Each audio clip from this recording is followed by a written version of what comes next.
Madame la Présidente, mes chers collègues, la montée vertigineuse des prix du carburant à la pompe ces dernières années n'a pas pour seule cause le cours des matières premières. Le coût du pétrole brut compte pour environ un quart seulement du prix final. Raffiné, il ne compte que pour 30%, auquel s'ajoute 7% de répercussion des coûts d'acheminement et de distribution. La marge réalisée par les distributeurs, elle ne compte que pour environ 1% du prix à la pompe.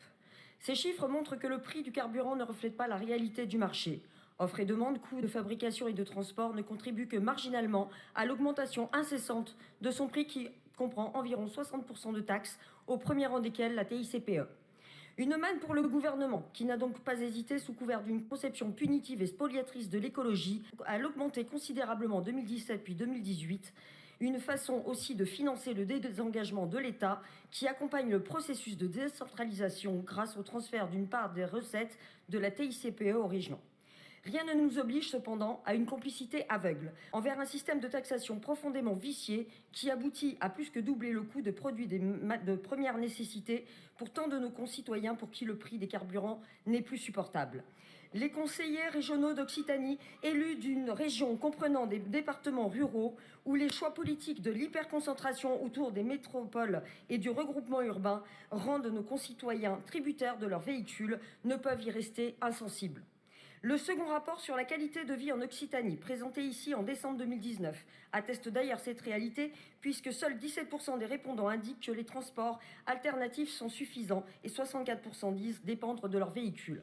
C'est pourquoi il est impératif d'exiger la maîtrise et la réduction durable de la taxation des carburants, reconnaître leur caractère de première nécessité, appliquer un taux de TVA approprié de 5,5 au lieu de 20% actuel et supprimer tout de bon la TVA sur la TICPE.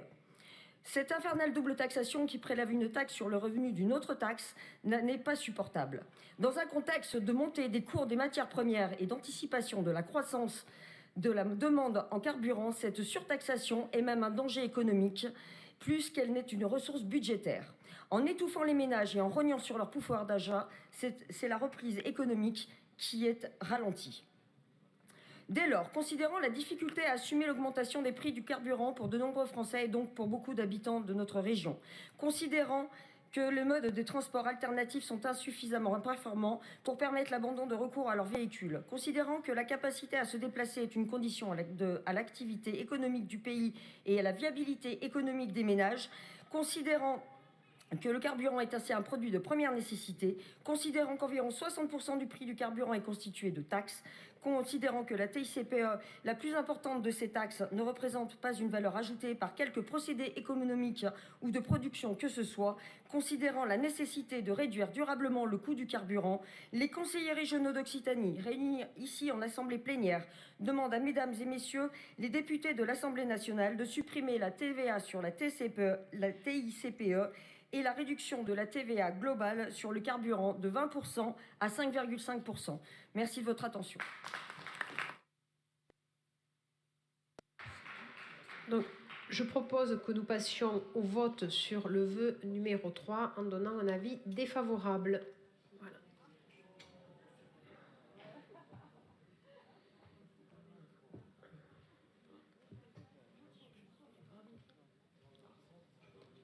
Donc, le scrutin est ouvert. Voilà.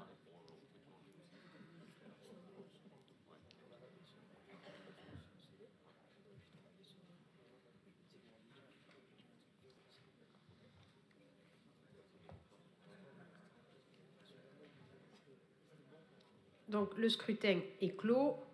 Il est rejeté. Nous passons aux questions orales.